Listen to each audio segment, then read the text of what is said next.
Jana tumekuwa pale Katanga, tukaeleza maneno vile Kasongo anapanga. Unajua Kasongo na watu yake wamejua anaenda nyumbani. Sasa wanasema ati ni injury time. Wamesema waimbe kila kitu kwa hii dunia ya Kenya, ndio wakienda nyumbani wakuwe na mali. So tukamtangaza, na hiyo ndio kazi yetu sasa going forward. Na yeye amekasirika, naambiwa hakulala hata hakukula.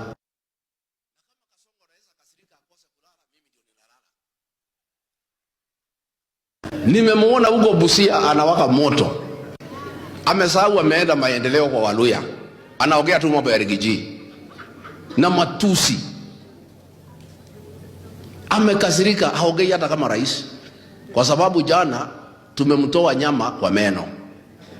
Alikuwa amepanga kuiba Nairobi Hospital, tukamuanika. Hiyo imepotea. Amekasirika. Alikuwa pia amepanga kuiba shilingi bilioni 7 ya project inaitwa Nairobi Railway, ambayo inakuwa funded by the British. Kuna contractor amequote 22 billion, anaitwa China Railways.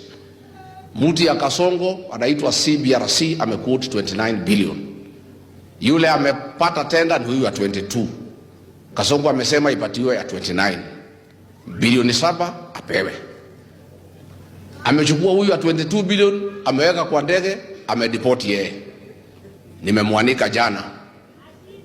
Imepotea. Mtu amekasirika, akasirike asikasirike.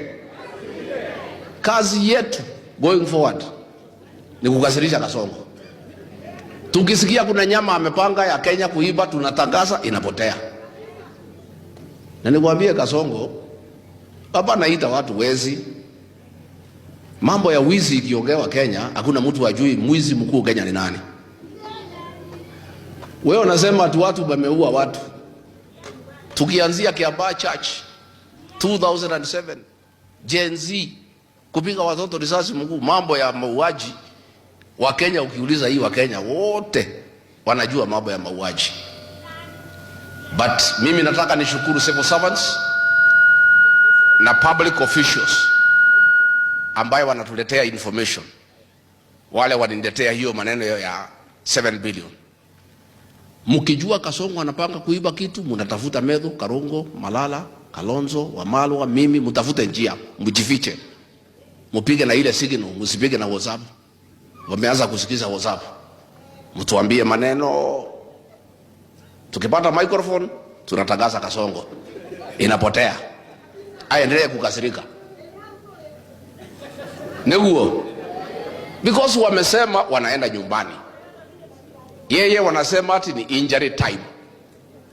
Ati wachukue kila kitu ya Kenya. Mpaka hii Kenya huyu mtu akirudi atauza Kenya. So mimi mkinipatia ruhusa, sitaki kufanya kazi nyingine sasa. Ni kunusa nusa. Nikisikia kuna kitu amepanga kuiba, natangaza. Na nyinyi mnachukua kelele. Kama leo mawakili, madaktari wamepiga kelele. Mpaka Duale amesema ati Nairobi Hospital ni private. Sasa hiyo Kasongo amewachana naye. Tumeokoa Nairobi Hospital. Amelia. Ala amemerageria mata. Ina modoti muru. How much is enough, William Ruto? Just how much is enough? Unataka pesa ngapi? Lakini uzuri hapa akiwa na hiyo pesa yote halali. Si umeona amekonda mpaka masikio imekuja juu? Mumeona? Hii mtu ako na mabilioni ya pesa, lakini hala? Si ndio? Na tutawacha halale. We'll make sure, William Ruto, you are not going to sleep for the next 15 months. Utalala ukifika Sokoi. Tutakuanika na hivi vijana wangu hawa. Si umeona vile amekonda? Mpaka masikio inafanya nini? Na bado. Hakuna mali ingine utaiba ya Kenya. What you have stolen is enough.